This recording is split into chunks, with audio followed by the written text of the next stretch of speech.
ya layi. Bismillah Dr. Lamido. أعوذ بالله من الشيطان الرجيم بسم الله الرحمن الرحيم وصلى الله على النبي الكريم وبعد masu bibiyan mu ko in ce bakin mu waɗanda za su shigo su kasance tare da mu a cikin wannan shiri mai albarka wanda muka kira da suna a wata mahangar. Muna muku sallama da gaisuwa, assalamu alaikum wa rahmatullah.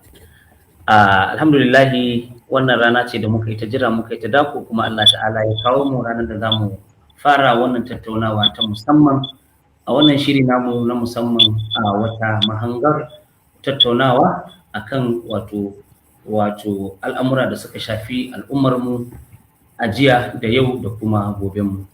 Kuna tare da mu a cikin wannan shiri waɗanda zamu dinga jagorantar wannan shiri. Akwai ɗan uwa Dr. Muhsin Ibrahim da kuma Dr. Idris Yana, wanda in Allah ya yarda za mu so a wannan zama namu na farko mu yi magana akan menene wato ake nufi da wannan shiri, me manufofinsa, makasudinsa, ina muka dosa, me muke tsammani a cikin wannan shirin, su waye za a dinga tattaunawa da su a cikin wannan shirin, mu kaɗai ne ko kuma za mu dinga samun manya-manyan baƙi da za mu dinga tattaunawa da su a wannan shirin.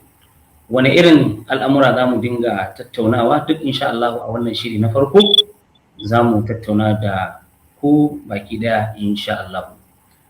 Dan uwa Dr. Muhsin Ibrahim sananne ne a gare ku kamar yadda shi Dr. Idris Yana yake sananne a gare ku, sai kuma ni Abdullahi Abubakar Lamido, wanda insha Allah a cikin wannan tattaunawar yanzu za mu so su wa'annan yan uwa su dan gabatar mana da kansu don mu san wato me ya kawo su nan kuma me za su yi kuma su wane ne insha Allah.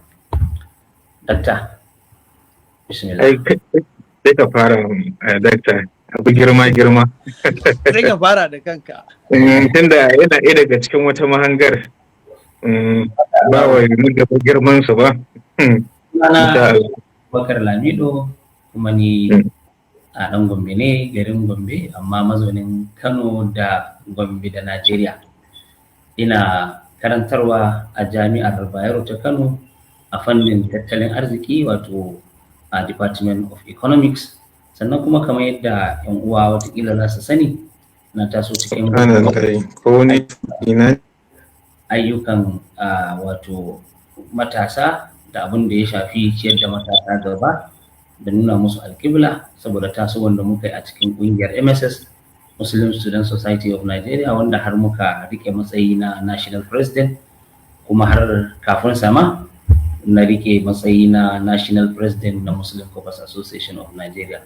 Aikin da muke yi dai bai wuce abubuwa da suka shafi wayar da kan matasa akan tattalin arziki da sana'o'i da samun manufa a rayuwa da kaucewa matsaloli, da kuma tunanin yaya za a yi al'ummar mu su nausa su ci gaba a rayuwa, su kaucewa daga matsalolin da muke fuskanta musamman a arewacin Najeriya. Ina ganin wannan ya isa a matsayin gabatarwa game da kaina insha Allah.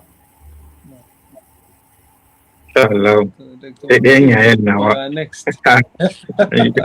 Kai ne next. Bismillah.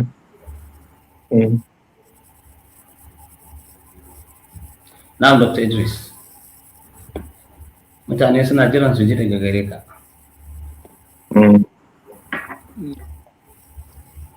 Dr. Idris, bismillah. Ko network din sa ne? To shikenan, to ya na ji wai da na barka ne ni zuwa ƙarshe. To assalamu alaikum wa rahmatullahi wa barakatuhu. Kamar yadda shi Dr. Lamido ya gabatar, kuma kamar yadda wasu da suke tare da mu suka sani, sunana Idris Hamza Yana. Ni dan Bauchi ne, mazaunin Jigawa. Ina koyarwa a jami'ar Sule Lamido da take kafin Hausa. Ina koyarwa a sashen koyar da Turanci, abin da ya shafi adabi da al'adu na Turanci.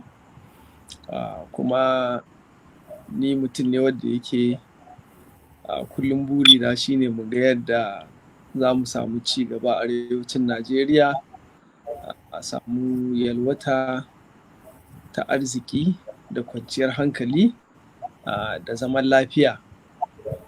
Nakan yi ƙoƙari duk wani abu da ya shafi zaburar da mutane wajen ganin cimma wannan manufa ta arewa ta haɓaka ta bunƙasa. Nakan cusa kaina wani lokacin kuma akan gayyace ni.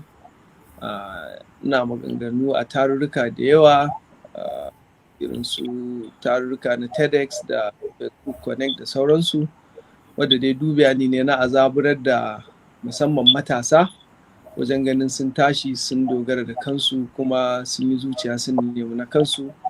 Sannan akwai 'yan dabarbaru na zamani waɗanda nan da can da ba za a rasa ba, wadda shi ma muna ƙoƙari wayarwa mutane kai, domin ko ba komai in jama'a ta dogara da kanta to an sha kan matsaloli da yawa abin da ya shafi wato yanayin zamantakewa. To wannan a takaice dai shine ɗan takaitaccen bayani a dangane da ni. Assalamu alaikum. Mana dai dakta kana yin jawabi da gabatar da laccoci da makaloli, sannan kuma kana rubuce-rubuce, bayan kuma shiga aji ka karantar, bayan kuma abin da kake yi a kafofin sada zumunci ko sada zumunta, ko ba haka ba? To Allah ya saka da in akwai abin da ka koyi Allah, na san Dr. Musa zai zakulo su faɗa mana insha Allah. Dr. Musa.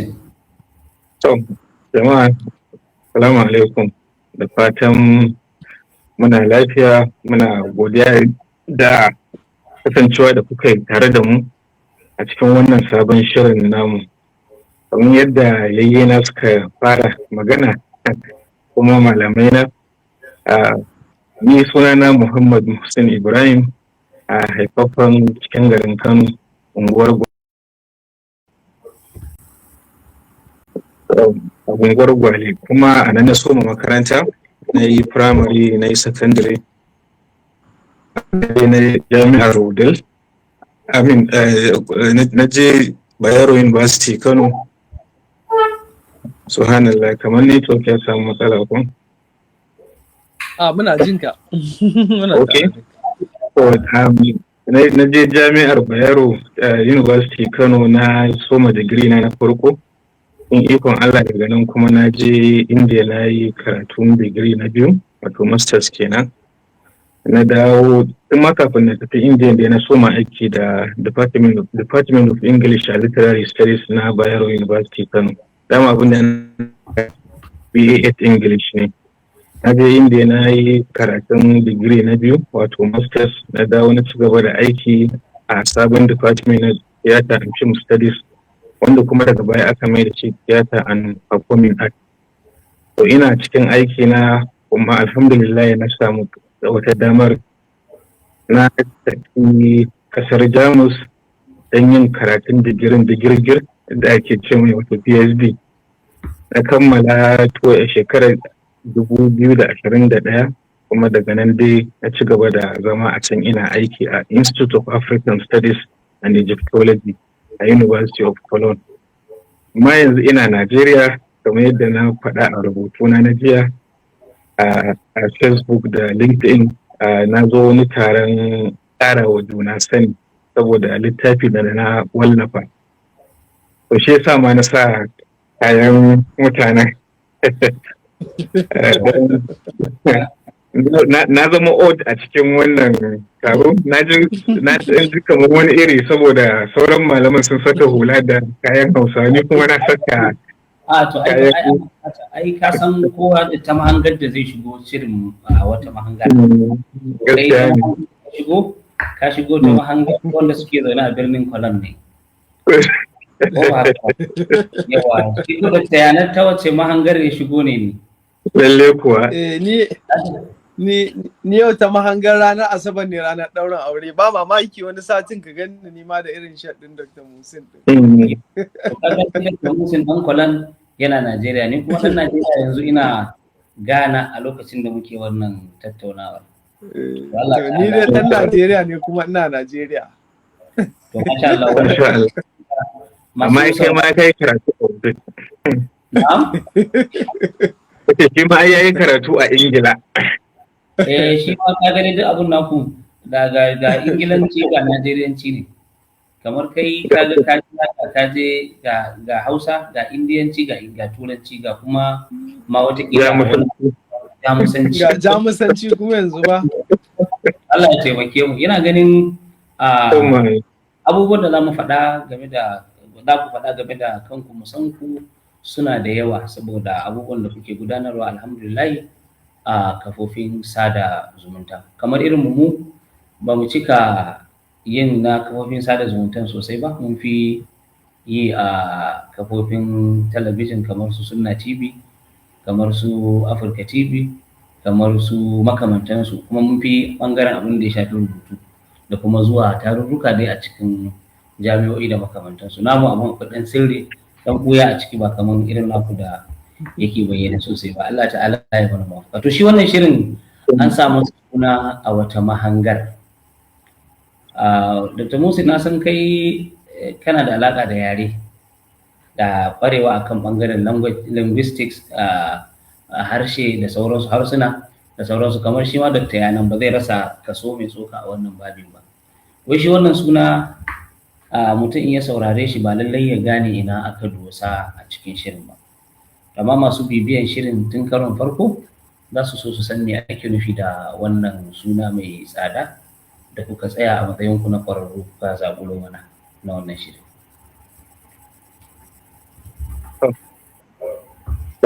Kamar yadda dai aka yi ɗazu, za a ci gaba daga yadda aka fara. Yayana da ke Idrisa Yana aka masa ya fara wannan bayanin. Amma kamar kuma network ɗinsa ya ɗan samu matsala ko ya samu tasgaro. Kafin ya shigo ba zai ka fara. Na ga screen ɗin ya zama blank. Hoton ya cire, ba ka ya ci gaba da bayani, bidiyon ya cire. A wata mahangar suna ne da ya kunshi abubuwa da yawa da muke fatan masu bibiyar shirin nan in Allah ya yarda za su fahimta in muka ci gaba da yin wannan taron a wannan shiri, ka ci gaba da bibiyar shirin, saboda in Allah ya yarda za mu kalli al'amura da yawa na rayuwa, na zamantakewa, na cinikayya, na halayya, al'amura dai da yawa in Allah ya da a mahanga da za a tsatsefe da masana manya, ba wai mu kaɗai ba. Alhamdulillah mu ma din mun gode Allah daidai gwargwado a ta dubi tsakanin mu na ukun nan, kaga ga ka wanda ga ilimin boko ga na addini, masha Allah, da exposure ta rayuwa, an yi karatu, an yi gwagwarmaya in ƙasa da wajenta. Dan kai ma da azina ce da Idris Sani ya yi karatu a Ingila, ai kai ma ka yi a Malaysia, karama kallawa. So da kuma malamai duk mu zama masu tawadu. Amma in Allah ya duba da wannan kuna na wannan program a wata manga, za mu duba mahanga da muke da kyakkyawan fata muna za ta amfanar da al'ummar mu, musamman samari wanda su ne suka yi making large population or larger population na mutanen da suke masu suka fi yawa a cikin jama'ar mu, amma da mata da maza da yara da manya, kowa in Allah ya da we will carry them along don amfanar juna. Dan idan muka gyara al'amuran muka gyaru, mu gaba ɗaya abun nan zai amfana. Idan muka bata abubuwan mu suka lalace, gaba ɗaya abun nan zai sha. Ga da kirkirta ya dawo shi wannan suna ko kai ma ka ba mu mahanga game da wannan suna, saboda mutane su gane me hikimar zaben wannan suna ga wannan shiri, kuma me za su tsammanta daga shirin. Dr. Musin da ya faɗi nasa, ya baza nasa kuma sai ka baza nasa. Kuma yadda aka saba. Na'am. Okay, da Idrisa. Na'am. Ko Musin bai karasa ba, to barin jira ya karasa. ne ko na jira. Na'am.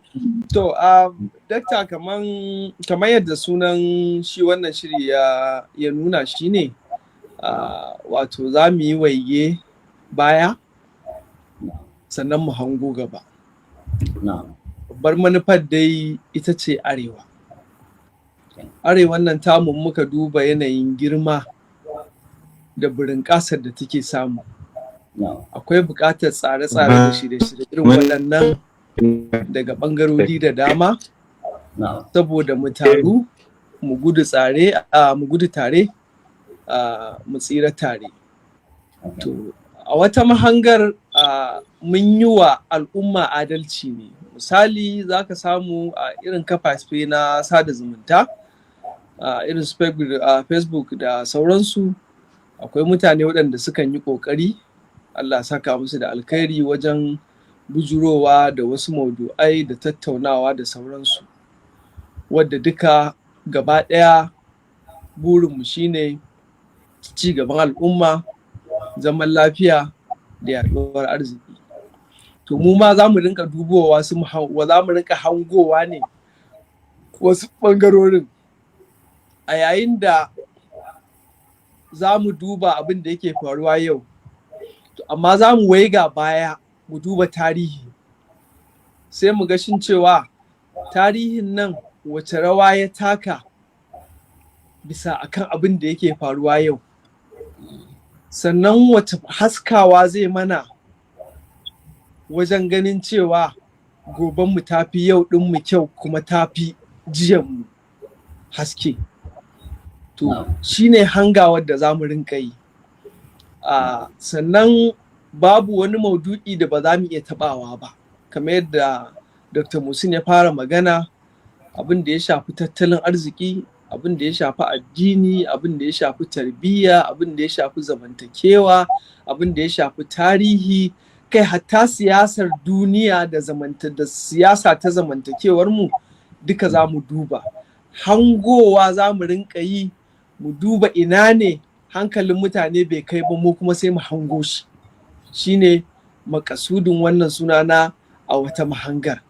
Kamar yadda na faɗa, idan za a samu shirye-shirye irin waɗannan dubbai ba su ishe mu ba, la'akari da yawan al'umma da muke da su, da kuma buƙatar tattaunawa irin waɗannan, domin dai a gudu tare a tsira tare.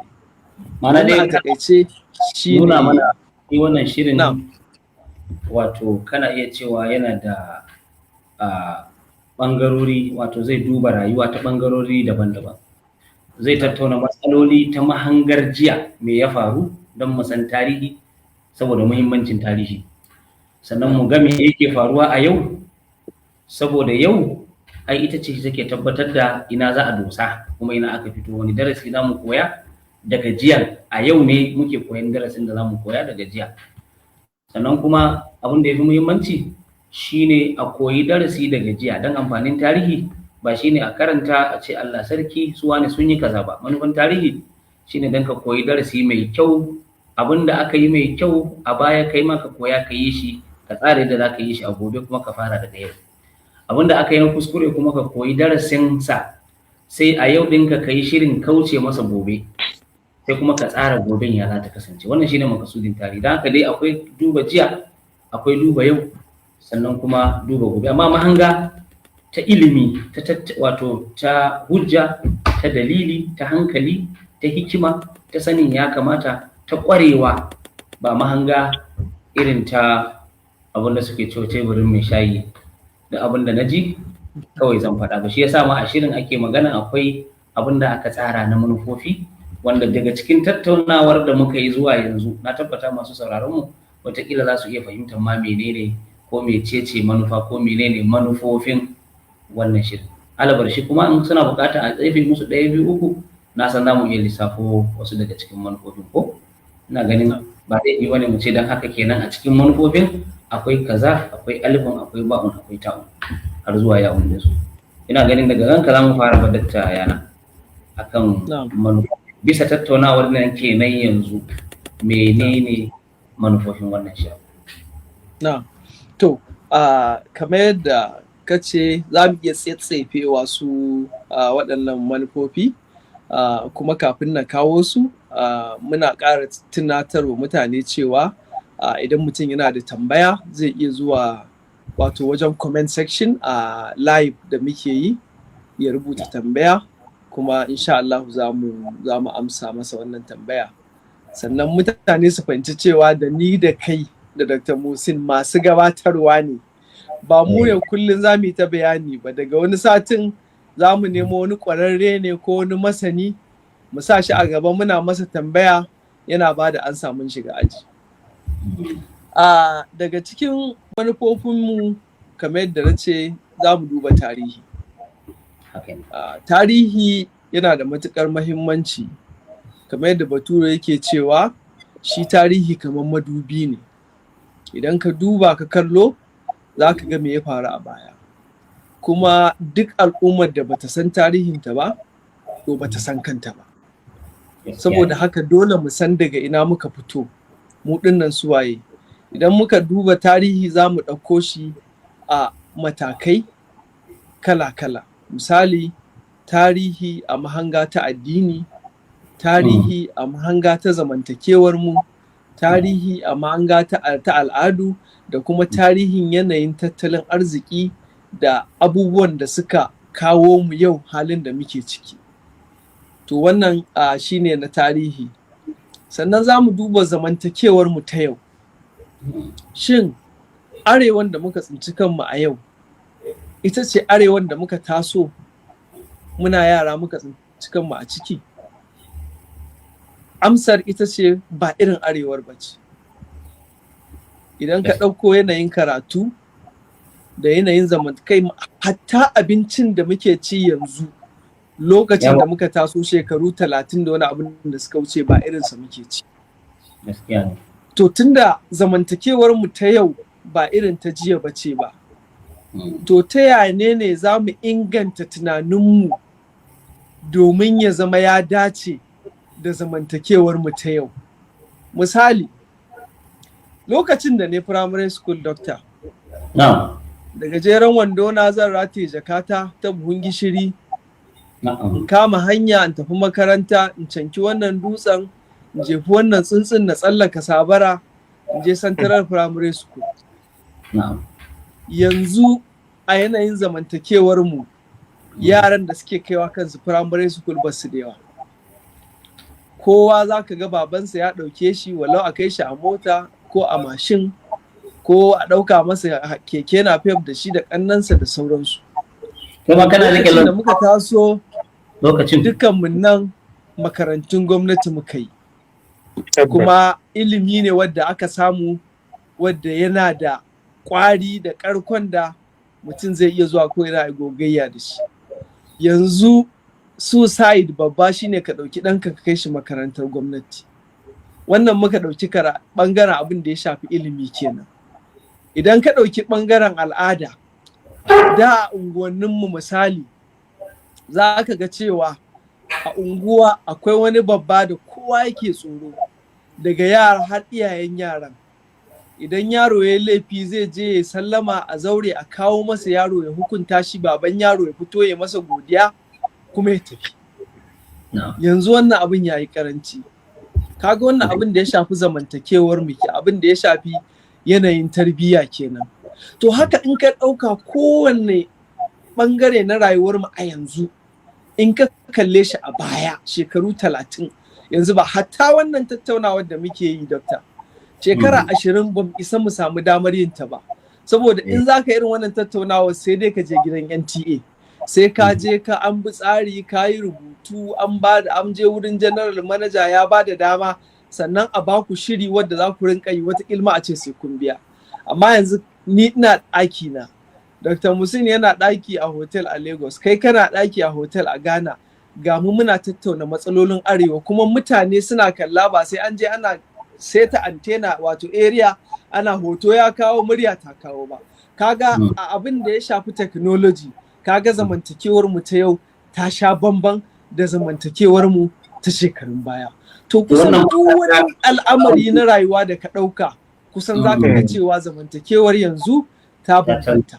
to wannan ba bayan kana zamantakewa kana ma magana kenan tarihi na nan kusa kenan ba ne wannan kusa ma kenan kafin mu je lokacin da babu lantarki babu mota ina ga iyayen da suka rayu a lokacin da kamar yadda kake faɗa babu waya ba lantarki ba wayan tangara wannan duk mu din ma ba mu fara da ita ba wannan wayar da muke amfani da ita da sauran abubuwan da wato inda an san inda za a karanci tarihin a tattauna za a samu darussan yawa din sosai kwarai kuwa to kaga duk waɗannan abubuwa ne wanda zamu waigo su saboda ko ba komai mutane su fahimci ni'ima a wani bangaren da yanzu muka tsinci kanmu sannan kuma mu fuskanci kalubale da yake gaban mu sakamakon wasu abubuwa da su kuma ba sa tafiya daidai a yanzu. To sannan in muka ɗauki abin da ya shafi jagoranci, Dokta. Ba sai da ita zan yi ba. Jagoranci al'amari ne wanda yake mai mahimmanci a cikin al'umma. Kuma mun tsinci kanmu a lokacin da jagorori sun zama su ne shugabanni, mabiyansu kuma sun zama bayi. Wadda in muka waiga baya a da jagorori su ne masu hidima wa al'umma. Al'umma kuma su ne waɗanda suke jin daɗin wannan jagorancin. To, dole ne sai mun kalli yaya muka tsinci kanmu a yanayin da muka tsinci kanmu na abin da ya shafi jagorancinmu. Menene yake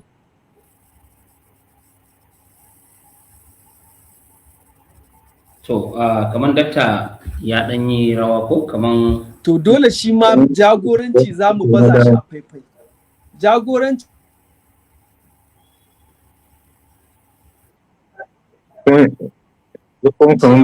na siyasa, akwai jagoranci a mataki na shugabanninmu na gargajiya. To kaga duka waɗannan su ma sai mun duba mu ga jagorancin nan da sauransu. Za a duba matsaloli daban da suka shafi ɓangarori daban-daban na rayuwa. Siyasa, za a dubi zamantakewa, za a dubi tattalin arziki, za a dubi matsalar ilimi, za a dubi matsalar jagoranci, za a dubi matsalar ta tsaro, za a dubi matsalar kasuwanci, za a dubi matsalar kamfanoni, za a dubi matsalar duk abin da ya shafi ɓangarorin rayuwa. Amma abin da ya fi muhimmanci shine makasudin shine a saita tunanin mutane, mu yi iya ƙoƙarin wajen ilmantar da mutane. Da yawa daga cikin wato matasanmu waɗanda suke musamman waɗanda su ne suke mu'amala da kafafen sada zumunta a yanzu sun samu ƙalubale mai girma na rashin sanin tarihi, don haka ba sa kallon al'amura a mahanga ta meye ya faru jiya da shekaran jiya. Meye yanzu mutum a gidansu zai taso bai ma san tarihin mahaifinsa ba bare na kakansa, bare kuma abin da ya faru a garinsu, bare abin da ya faru a jiharsu, bare abin da ya faru a ƙasarsa. Don haka bai san abin da yake faruwa, wato bai san waye ne ya gina masa alkhairi a baya wanda yau yake cin moriyarsa ba, bai san wane ne ya dasa masa sharri a baya wanda yake bin sa yake cutar da shi a yanzu ba, bai san waye ne yake hana idonsa bacci a yanzu domin gobensa ta yi daɗi ba. Don haka sai ga matasa da yawa daga cikinmu muna ƙin wanda suke su ne masu wahala a kanmu, muna faɗin maganganu marasa kyau saboda ba mu san me. Wannan ya tuna min kafin in ji daga Dr. Musin shi ma a babin manufofin ya tuna min wasu baitoci na wani balarabe da ya magana akan, yana magana ne akan tarihin musulunci, quite alright, amma dai duka za ka iya ɗaukan sa ka kwatanta da dukkan ɓangarori wato na rayuwa. Yake cewa inni tadhakkartu wa dhikra mu'arrikatun majdan talidan bi aidina adanahu idza tajahta ila al-islam fi baladin tajidhu ka-tayri makhsusan janahahu. yace istarshada al-gharb, to wannan shine lesson din. yace istarshada al-gharb bil madi fa arshadahu wa nahnu kana lana madin nasinahu. sai yace kam sarrafatna yadun kunna nusarrifuha wa bata yamlikuna sha'bun malaknahu. yake cewa yace na zauna nayi tunani dangane da tarihi, sai na ji bakin ciki na abin da yake faruwa, irin daukakar da muke da ita a baya, irin darajar da muke da ita a matsayin mu na mutane. In ka duba a arewa irin daraja da ɗaukaka da kima da matsayi da mukami da ci gaban da muke da shi a baya. Sai ya ce amma a ba'anahu, wanda muka lalata shi muka bar shi. Ya ce in ka duba mu sai ka ga wato kamar tsuntsu ne wanda fuffukansa duk aka datse, gashi nan tsuntsun yana nan an katse masa fuka-fukansa guda biyu, zai iya tashi? Kaga ba zai iya yin motsi ba. To haka muke. Sai ya ce istarshada al-gharbu bil madi fa arshadahu, yace turawan yamma, al-gharbu yana nufin west, da suka tashi neman yunkura su ci gaba. Ku da karanta tarihi za ku ta kawo mana wane ne enlightenment, wani renaissance, wasu wane ne. Abinda suka yi sai suka duba madi history su, ba nasu kaɗai ba, suka duba tarihin duniya, suka ga menene factors, dalilai, sinadaran ci gaba a rayuwa, menene abubuwan da suke yunkurar da al'umma su ci gaba, waye da waye ne heroes ɗinsu a tarihi wanda suka ba su gudumawa mai kyau, domin 'ya'yansu su san gudumawan kuma su ma su ɗora a kansa.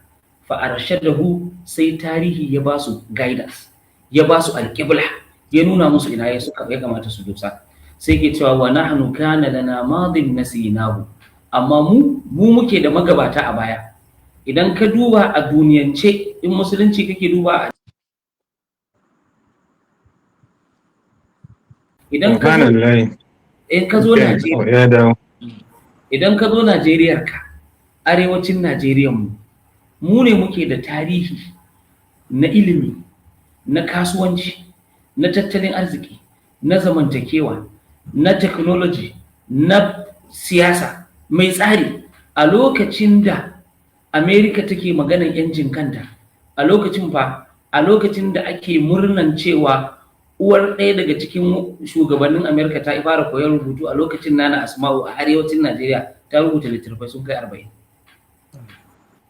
To kaga mu da muke da magabata kafin su, kuma yawancin mutane idan aka faɗi tarihin musulunci ko kuma tarihin arewa, to sai su taƙaita, sai su ɗauka daga Shehu Ɗan Fodiyo ya fara. Ba haka bane.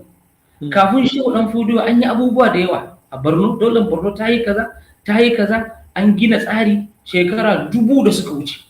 Muna da tarihi mai kyau. Sannan in ka dawo abubuwan da suka ci baya, shine Shehu Ɗan Fodiyo ya zo yayi abubuwan alkhairi, ya gyara al'umman mu suna cikin yaƙe-yaƙe da faɗace-faɗace. Katsina na faɗa da Zamfara, Kebbi na faɗa da Zamfara, Kebbi na faɗa da Kano. Ya zo da ikon Allah cikin ƙanƙanin lokaci aka haɗe muka dunkule muka zama ɗaya. Suka yi rubuce-rubuce, ya rubuta littattafai 100, ɗan uwansa ya rubuta littattafai sama da 100, ɗansa Muhammadu Bello ya rubuta sama da 100, yarsa Nana Asma'u ta rubuta sama da 40. Muna da waɗannan abubuwan, amma ya ce nasinahu, duk mu mance da su. Ya ce don haka kam sarrafatna yadun kunna nusarrifuha, sai gashi nawa ne hannun da jiya mu muke sarrafa shi, yau shi yake sarrafa mu. Nawa ne mutanen da mu muke controlling tunanin su, yanzu suke controlling tunanin mu. Sai ya ce wa bata yamlikuna sha'bun malaknahu, sai ga mutanen da jiya mu muke mulki akan su, yau su ne masu mulki akan mu. Da haka dai tarihi yana da Dr. Nusif, to za ka ƙara mana wani abu anan? So duba ga lokaci ba, ga kuma alhamdulillah mun so mu samun tambayoyi. Abu biyu zan ƙara a kai daga cikin maganganu kai da Dr. Idris Yana. Kun yi magana akan arewa. Tabbas arewa ne main focus ɗinmu, amma za mu ringa mahanganmu in Allah da za mu yi amfani da abin hangen nesa, mu hango mutanenmu wanda ba ma a cikin arewacin Najeriya suke ba, saboda gaban yawa kuma kowa ma yana da muhimmanci, duk ɗan adam, sannan 'yan Najeriya, amma ba za mu iya kwabarin komai ba. Mutane su fahimci wannan abu. Dole mu samu research, ana cewa akwai scope and delimitation. So of course mun yi limitin ɗin scope ɗin mu wajen arewa, amma in Allah da za mu duba mutanen arewa a wasu ɓangarorin na ƙasa da ma waje.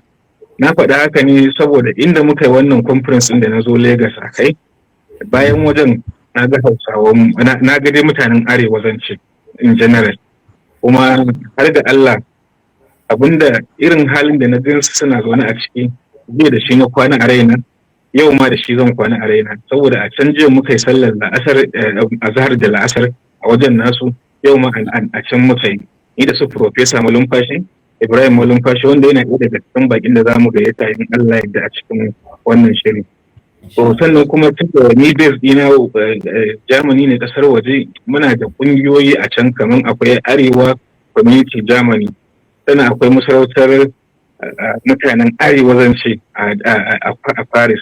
To duk gaskiya akwai yanayin da ko da mutanenmu da suke wajen Najeriya suna buƙatar in Allah ya da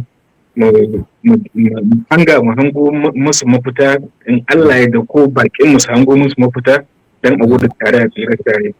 Sannan maganar da kai ta cewar Western countries yanzu sun farga mu kuma muna yin bacci. Tabbas haka ne malam. Ina duba aiki na. Yawwa. Me nake koyarwa basically? Hausa studies suka ce. Ina koyar da al'adu da harshe da kuma fina-finan Hausa. Saboda Allah a wata fakasa a wata university da alhamdulillah ina murnar ina wannan aikin. Amma zai faɗa maka cewar mu a nan cikin ƙasa Najeriya ba mu gama sanin junanmu ba, amma ga mutanen da suke waje su sun dage sai sun san mu malam. Da na zo nan ina presentation, jiya ne presentation ina da safe. Wani professor ne guda ɗan Najeriya amma da ya zo daga America ya zo. Saboda ana magana dialect cewar Hausa akwai Sokotanci, akwai Kananci, akwai Dauranci da sauransu. Wai mamaki ya ringa yi. Wai dama haka Hausa take akwai wani bambance kari mamaki ba ka gane. To irin wannan abubuwan ya kamata in Allah ya mu hango mu da malaman da zamu gayyato in Allah ya a tsefe wannan al'amuran don a fahimtar da mutane. Lokaci muna da minti 8 da suka rage kuma tambayoyi. Ban sanya za a yi ba. Wannan shirin ba wurin tattauna matsaloli kaɗai. Yau ashe kaga tambaye kenan daga Usaini Sunusa Musa ya ce salamu. Mafi yawan lokaci akan faɗi matsalolin arewa da kuma mafita amma aiwatarwa shine babban aiki. Tambaya ta anan shine za ku ba da fifiko wajen bayyana mafita bisa dukkan maudu'in da kuka ɗauka ko kuwa? Tambayar ba ma fa. Ina kokarin in nuna bayani ashe wani har ya hango wannan mahanga shi ma. Allah to sai ka amsa a cikin minti daya malam. Ba shi ne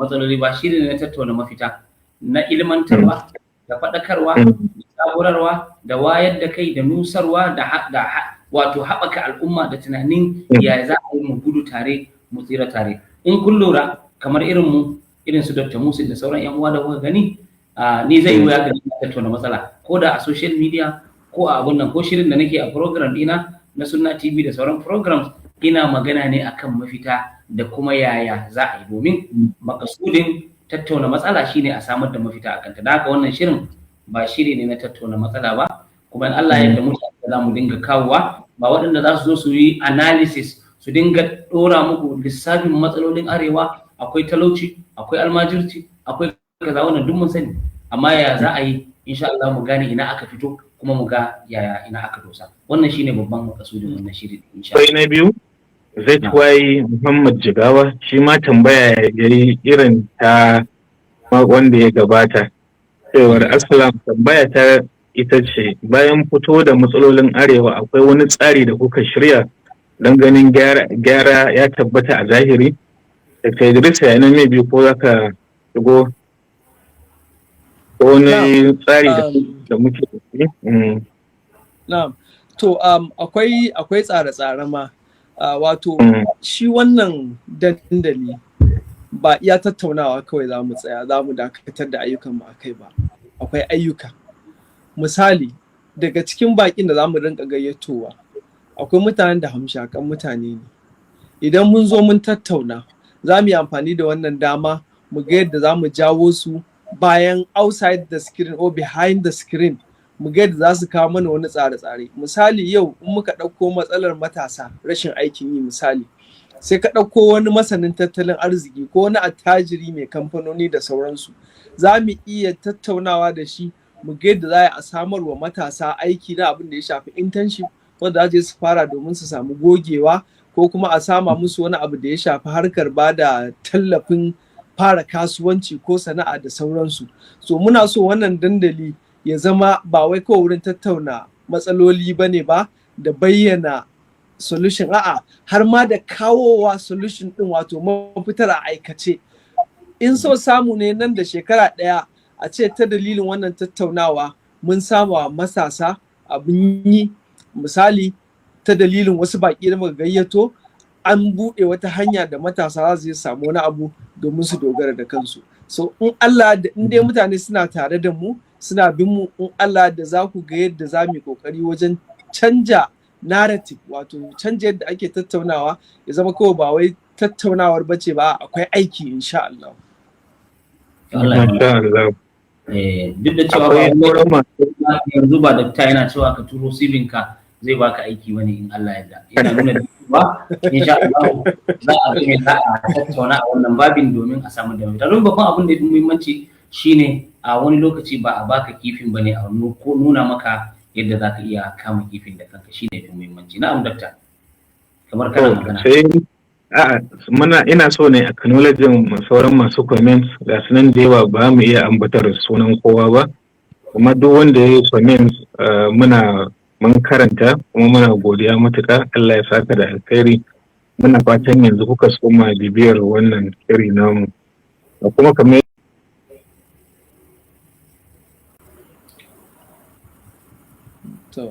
ana ji na kuwa? Okay, ka dawo yanzu. Idan Allah ya dawo za mu iya ka kokarin mu ga mun samar da damar muke in Allah ya za a koya wa mutane da za su kama kifin da aka ɗaiɗe, saboda lokaci na ga sauran mu minti da 2-3 ba zuwa 4.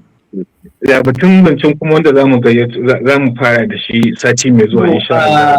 Muna albishir ga waɗanda suke bibiyar mu a wannan shirin cewa in Allah ya za mu dinga gayyatar bujiman masana, bujiman malamai, bujiman 'yan siyasa, wato mutanen da suka yi fice a fannoni daban-daban. Kuma insha Allah a sati mai zuwa muna kyautata zaton kamar da muka tsara muka tattauna muka gama tattaunawa akai, in Allah ya za mu kasance tare da babban wato malami masani kuma shahararren mai tattauna matsalolin al'umma jagora Dr. Usman Bugaje. Insha Allah zai kasance tare da mu a cikin wannan shirin.